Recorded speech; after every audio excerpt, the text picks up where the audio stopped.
Hello, and welcome to the Thrills and Mystery Podcast. I'm your host, J. David Core. Each week, the TNM Podcast will offer up an original short fiction story for your entertainment, penned by an up-and-coming indie writer. The tale might be horror or crime. It might be a mystery or high-seas adventure. It might even be a romance. Well, romance gone badly. Very, very badly.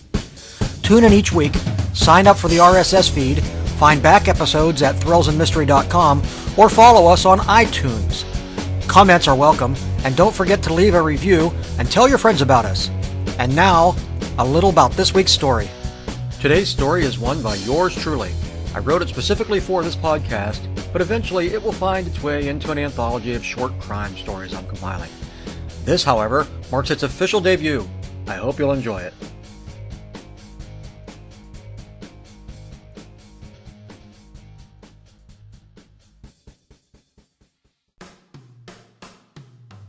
That You, Will Helm. J. David Core is the author of the Lupus Schwartz series of mystery novels. Info on his books can be found at tinyurl.com/lupalanding. If you visit the site, you can also sign up for his newsletter to be kept up to date on all upcoming projects. And when you sign up, you will be given your choice of a download of any of his 99-cent novella offerings for free. The following tale is part of an upcoming noir short story collection. Enjoy. That You, Will Helm, by J. David Core.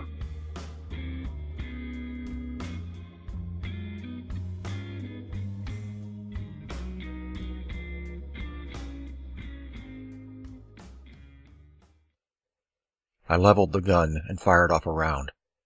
It smacked into the stone lintel and rained gravel into the stairwell where I knew Pavel had taken cover. A few more shots rang out as my arm bucked, and my hand vibrated all the way up to my elbow before I found cover behind the green mailbox beside the fenced-in oak sapling. There was a truck, a GMC Sierra, parked just in front of me away from my target, so I couldn't use it for cover. It had been an unfortunate choice of location. I could probably have made it behind the truck or to the protection of the brick railing of a nearby stoop if I hadn't been panicked, but I was where I was and there was no changing that now.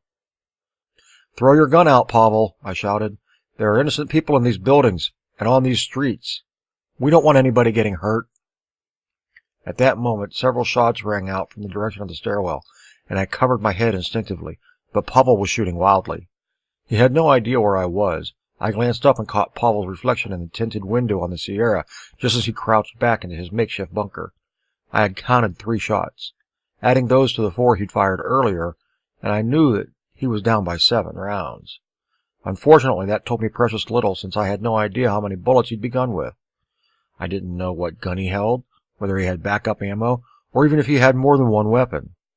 I did, however, know what I was packing: a Beretta 92 SB. It had been my father's service pistol, and it was 8.5 inches of cold steel beauty. It had a 15-round capacity, and so far I'd only fired 4 shots.